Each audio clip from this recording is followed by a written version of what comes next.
Hello, I hope you're doing well.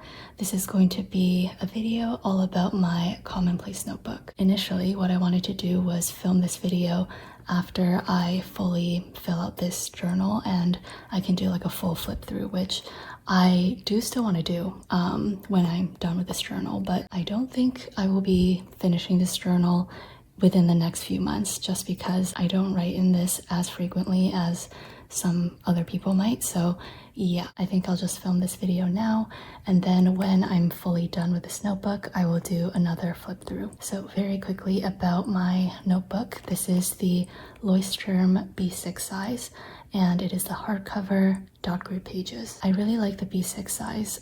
As a comparison, this is the A5 size, which is I think what they are most known for.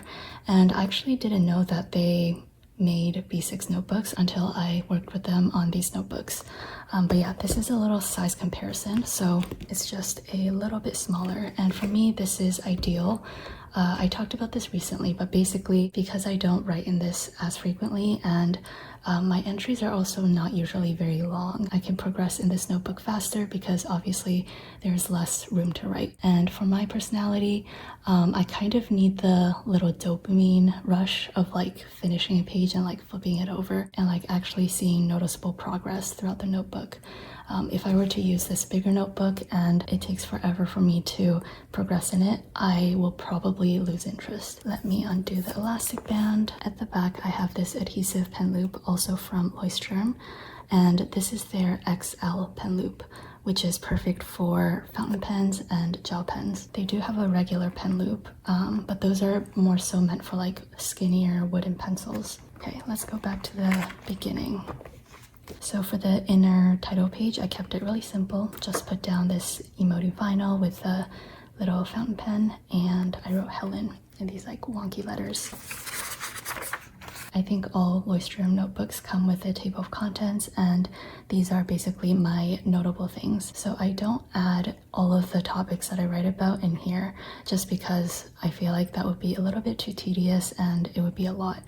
But I do write down the page numbers of things that I feel like in the future I might want to come back to and refer to it. So things like my washi tray DIY plans, avocado problems, things about eczema, motors, 3D printing, etc. And I guess before I do a flip through, this is where I will kind of talk more about commonplace journaling. So I'm actually not very knowledgeable about the concept of commonplace journaling. So if I, say anything that's inaccurate, do let me know. I believe commonplace notebooks and commonplace journals are a place for people to write down any thoughts, ideas, and topics that they have. And usually there's some indexing or like color coding going on. There can be diagrams, notes, collections of quotations, things like that. But yeah, I think fundamentally it's just simply a place for one to write down whatever they want, and there's really no rules to it. And I think what's cool is that commonplace journals are probably going to be very different just depending on what someone's interested in. So like one person's commonplace journal might be a lot of quotations and notes about literature, maybe some poems, whereas someone who's interested in biology might have more notes from biology papers or diagrams of plants. You get the idea. For my commonplace journal, it's honestly just a complete salad of random stuff. I am interested in a lot of topics, and that's not to say like I'm smart or anything. I actually think it's the opposite. Like I have surface level knowledge about a bunch of things, but I'm not knowledgeable about one particular field. But anyways, I do think just due to all of the different topics that I write about, my commonplace journal can look a little bit messy sometimes, but I do think this makes my commonplace notebook a little bit more interesting to look at just because there are so many different topics that I write about. For some people, they might like to color code in their commonplace notebooks. So for example, all notes about science is in blue and all notes about literature is in red, and that way you can distinguish between the different topics. Another thing you can do is like everything that you copy down is green, but all of your own ideas are in purple. For my Commonplace notebook, I do not do any color coding just because I know my personality, and I know that it is very hard for me to stick to color codes. I also don't use decorative elements in my Commonplace journal. I think apart from maybe a sticky note here and there, all of it is just writing in pen. There are other like Commonplace notebooks where someone might add stickers and washi tapes and paste in clippings and make it like a decorative spread. And there's nothing wrong with that style, and I am always in awe of those pages. Mostly because for me, I don't think I will be able to do that. I just have a very hard time sticking to one project. And I'm actually really amazed that I'm still writing in this notebook. I think it's going on like 2 years. So yeah, there really are no rules or guidelines, I think. You can do a very decorative, maybe scrapbooky Commonplace journal, and you can also do like an all pen one. The only extra thing that I add to my Commonplace journal is this margin. So the standard Leuchtturm paper, it doesn't have any margins, so I just use a pencil and ruler to draw this in. It's not perfect, but it works. The margin serves two purposes for me. The first is to title the topic that I'm writing about. This makes it easily distinguishable from the main text as opposed to just like writing the title at the top. The second purpose I kind of realized afterwards, and it's that when I flip through my Commonplace journal, I always hold the edge of the paper, and with the margin being mostly empty apart from the title, this avoids my finger sweat accidentally smudging my writing. Anyways, I will flip through all of my Commonplace notebook entries, and I will talk about whatever's notable. Up first, I have some notes from an article that I read called "We Are All Confident Idiots." What I usually do is have a main writing color, which is this like dark gray, and then I also pick an accent color for any vocab or important things that I want to highlight. Sometimes when I draw diagrams, which you will see later, I might bring in like a third or fourth color even. But yeah, this is all from the same article, so it just keeps going. Oh, and I used to do symbols like this, so little dots, arrows, pointed arrows, and plus signs. And those were reserved for things like notes, things that I wanted to add, things to look into, etc. But I, again, just like my personality, I cannot keep up with like things that get overcomplicated. So yeah, nowadays I just do bullet points and I indent things if needed. It flowed a little bit into this page, and yeah, all of my entries are continuous, so I don't really dedicate one page to a single topic. This is also why I really enjoy having the title in the margin. It just makes distinguishing between the different entries much easier. These were my plans for making the washi organization inserts for my drawers, and I did end up making these, and it's still what I use now to organize my washi tapes. For the ingredient, I usually start off by just directly copying down the passage, and I guess I didn't do it here, but for later entries I also added my own thoughts and reflections after the passage. This was my idea for making an ink sample holder out of polymer clay, which I also ended up making. It's a little bit wonky, but it turned out, I think, pretty cute. This just holds ink sample vials so that I can refill my pen without the risk of this spilling over. This is the second chapter of the ingredient, and I often get remarks or like questions from people asking how I deal with mistakes. It looks like my writing's perfect, and that is certainly not the case. It's just not obvious to other people. Like for example, I cross this off, cross this off, cross this off, but like nobody really looks that critically at the writing apart from you. So I think the best thing to do is just cross things off and move on. This is a continuation of my thoughts about chapter 2. These were my plans for making a tea bag dispenser, which I didn't end up making, and since then I have kind of modified my idea for this. These were notes from an article called "How Does My Divorce Make You Feel?"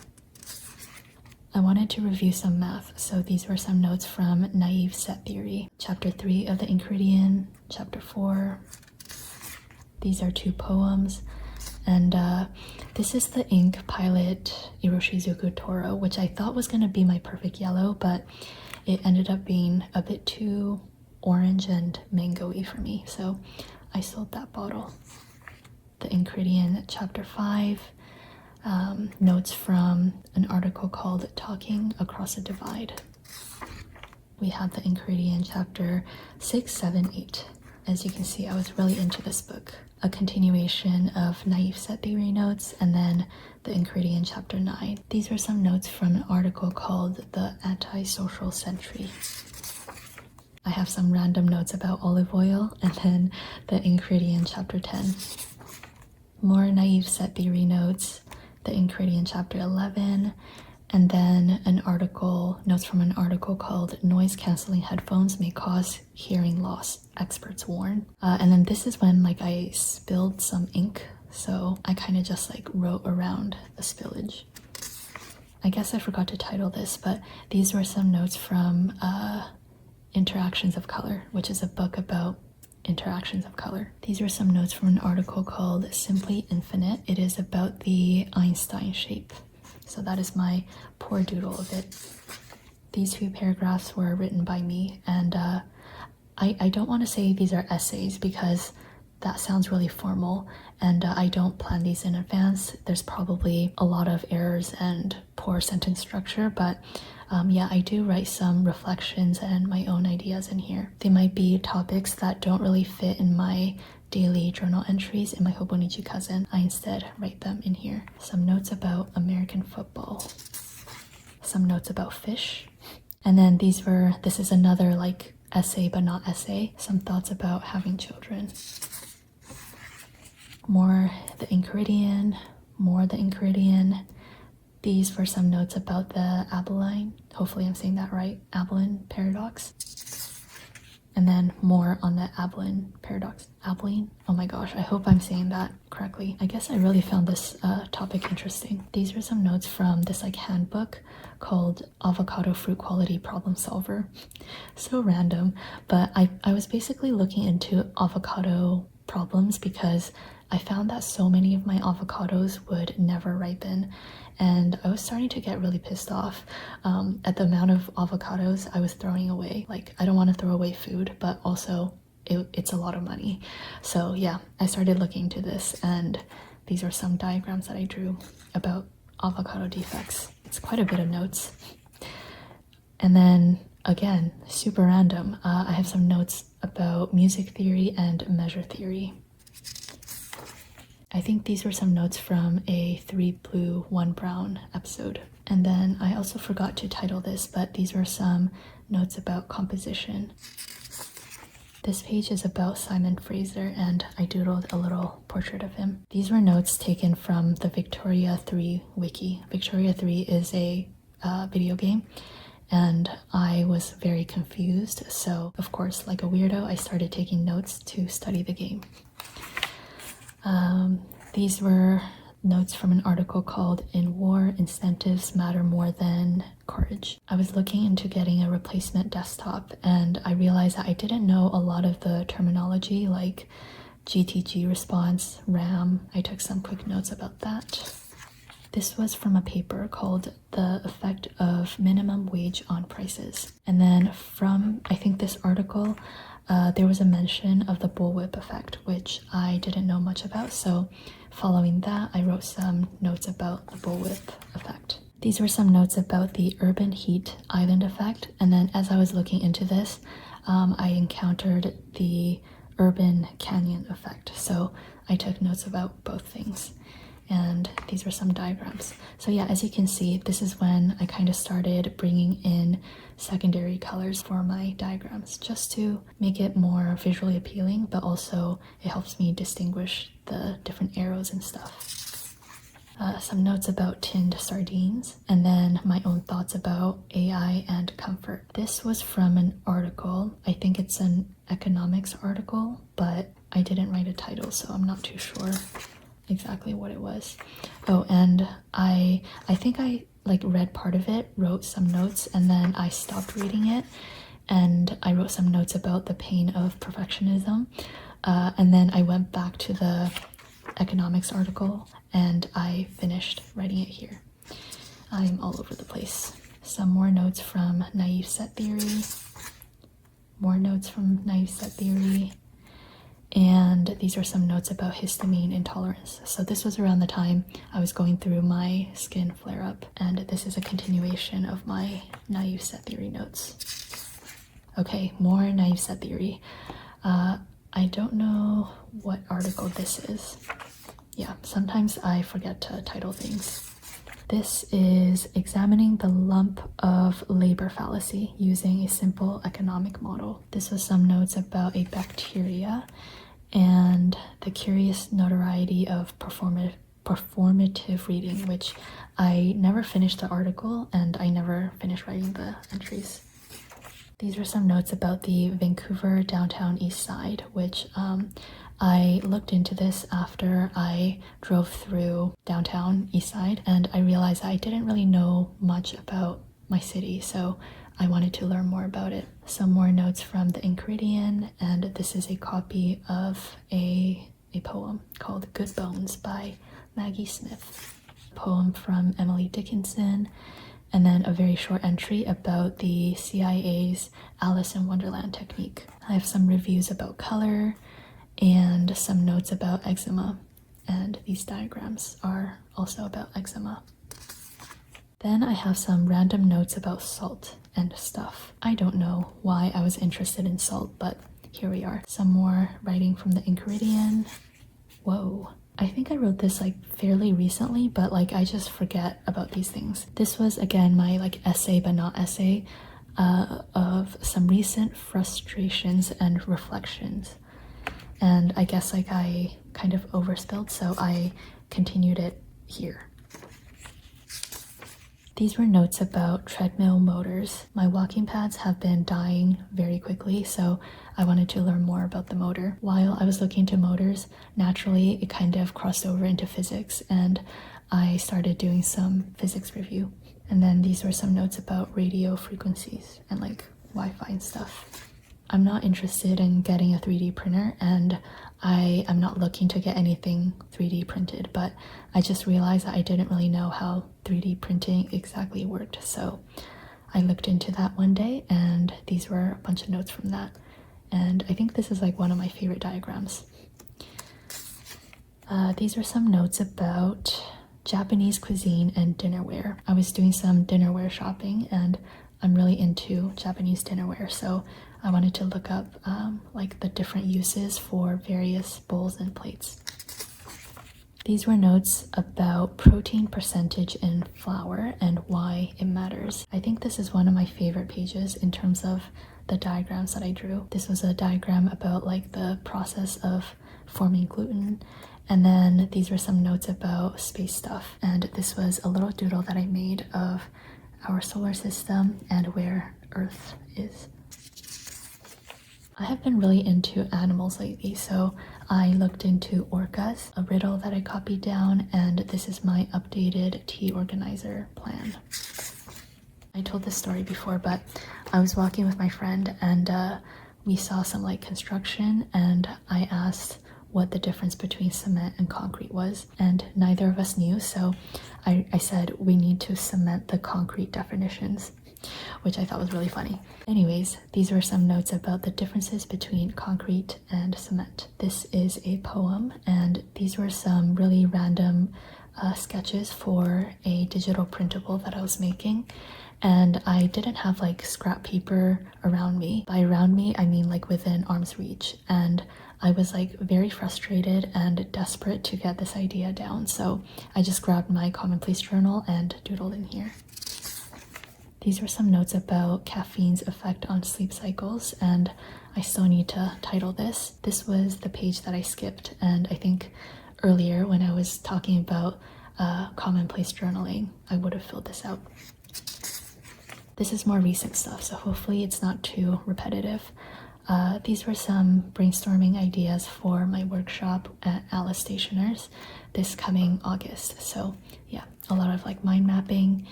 And then I use the empty space to write about mushroom varieties. And I made some cute doodles. I don't try to make my spreads look aesthetically pleasing. I usually don't add any decorative elements, but if I feel like it and I'm in the mood and I have the time, then I might make a cute little doodle like this. These are some notes about balance in the context of graphic design, and for things like this, I do draw a lot of diagrams because I feel like visuals really help and make an impact a lot more than just like writing the definitions of things. I also didn't title this, but these were notes about the European Union small parcel levy. Fun stuff. Some notes about RGB and CMYK color modes. And then I believe the last entry that I have, yes, it is some notes that I wrote down from an article called Ball in the Air, and it is basically about the aerodynamics of the FIFA World Cup football. So yeah, this was literally from a few days ago. Again, this was my last entry, and I don't think I have anything else left to say. I'm on page 105, and this notebook has, I think, 218 pages, so I'm actually not even halfway there. You can probably understand now why I didn't want to wait until I fully finished this notebook to film this video. Alright, I hope you enjoyed this video. Let me know if you have any questions, and thank you so much for your time. Take care and goodbye.